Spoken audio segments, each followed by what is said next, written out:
જય શ્રી કૃષ્ણ, જય Dwarkadhish. Hello everyone, કેમ છો? Welcome to my channel Vasra family Upleta. તો આજે આપણે રાજગરાનો શીરો બનાવીએ છીએ. હમણાં વ્રત ને ઉપવાસના દિવસો એટલે કે નોરતા આવી રહ્યા છે, તો ઉપવાસ કે વ્રત આપણે કરતા હોય તેમાં સરસ રીતે ચાલે એવી ફરાળી વાનગી છે.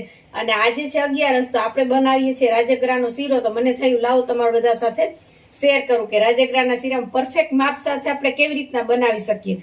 તો એના માટે આપણે રાજગરાનો લોટ લીધો છે. 1 વાટકી લોટ લીધો છે. અડધી વાટકી એનાથી અડધી અથવા પોણી તમે લઈ શકો છો સ્વાદ મુજબ. અને આપણે ઘી 1 વાટકીથી થોડુંક ઓછું અને ડ્રાયફ્રૂટ અને પાણી આપણે જે વાટકી હોય ને એ જ વાટકી 2 ભરીને લેવાની છે, જેટલો લોટ હોય ને એનાથી. તો હવે આપણે ગેસને ચાલુ કરશું. પહેલા ઘીને ગરમ કરવા મૂકવાનું છે. આપણે ઘી જરૂરિયાત મુજબ પહેલા એડ કરશું, કારણ કે રવો જેમ ઘીને ચૂસી જાય ને એમ રાજગરો ચૂસતો નથી ઘીને, એટલે આપણે થોડુંક ઓછું ઘી નાખશું. પછી જરૂર લાગે તો પાછું તમે એડ કરી શકો છો. નહીતર શું થશે કે આપણે રાજગરાનો જે શીરો થાય ને એમાં છેલ્લે એકદમ ઘી છૂટું પડે ને પછી ઉપર એકદમ ઘી આવવા માંડે છે. આ ઘી ગરમ થઈ જાય ને એટલે આપણે એમાં રાજગરો શેકવા માટે મૂકવાનું છે. એના માટે આપણે પેલા પાણી પણ એક બાજુ ગરમ મૂકી દેવાનું છે, એટલે ભેગું ભેગું પાણી પણ ગરમ થઈ જાય.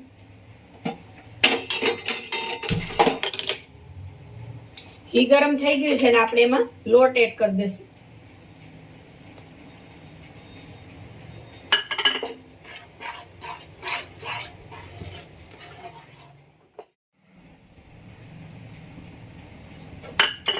લોટ નાખી અને પછી ધીમા તાપે આપણે શેકવાનું છે. તમે ઘી ઓછું નાખો તો પણ રાજગરામાં ચાલશે.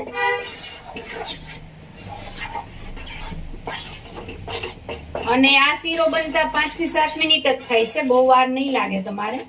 એટલે ક્યારે તમારે એવું હોય. અને આ શીરો એવું નહીં કે વ્રત ને ઉપવાસમાં જ તમે લઈ શકો છો.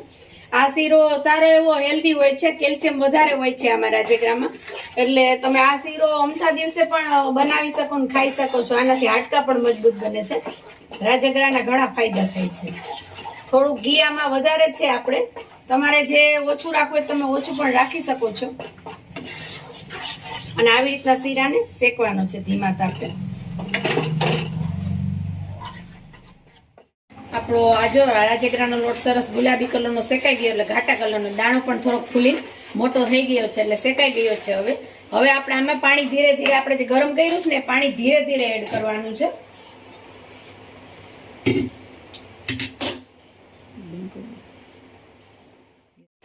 આપણે જો રાજગરાનો સરસ લોટ શેકાઈ ગયો છે. હવે એકદમ ઘાટા થોડાક રંગનો થવા માંડ્યો છે અને સુગંધ પણ આવવા માંડી છે.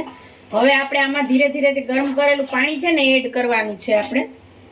અને રાજગરા શેકાય ને એટલે દાણો છે ફૂલીને મોટો થાય છે. પાણી એકદમ ધીરે ધીરે એડ કરવાનું છે, કારણ કે પાણી ગરમ હોય ને તો એકદમ આપણું ઉકાળો આવે છે, એટલે ધીરે ધીરે એડ કરવાનું છે.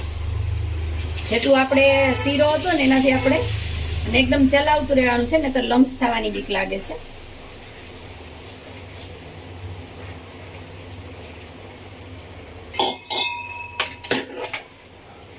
અને એમાં આપણે સાકરનો જ ઉપયોગ કરીએ છીએ. તમે જો ખાંડ વાપરતા હોય તો ખાંડનો પણ ઉપયોગ કરી શકો છો. હવે આપણે આ હોય ને ત્યારે આમાં સાકર નાખી દઈશું. સાકરનો આપણે ભૂકો કરીને રાખ્યો હતો. અને જ્યાં સુધી ઘી ન છૂટું પડે ને ત્યાં સુધી આપણે ચલાવવાનું છે. અને આ શીરો ફટાફટ બની જાય છે ને હેલ્ધી પણ સારો છે. તમે નાના બાળકોને પણ આ શીરો ખવડાવી શકો છો. જો આપણે સરસ પેનમાંથી છૂટો પડવા માંડ્યો છે અને ઘી મૂકવા માંડ્યો છે શીરો. હજી આપણે નીચે ઉતારશું ઠરશે ને ત્યારે એકદમ ઘી નીકળશે બહાર આ લોટમાં. હવે આપણે એમાં ડ્રાયફ્રૂટ જે સુધાર્યા તે એડ કરી દઈશું.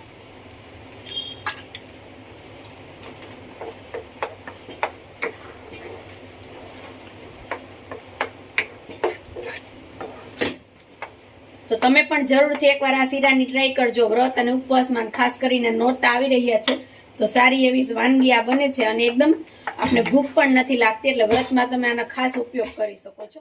તો આપણે હવે ગેસ બંધ કરી દીધો છે અને આપણો શીરો સરસ તૈયાર થઈ ગયો છે 11ના ઉપવાસ માટે.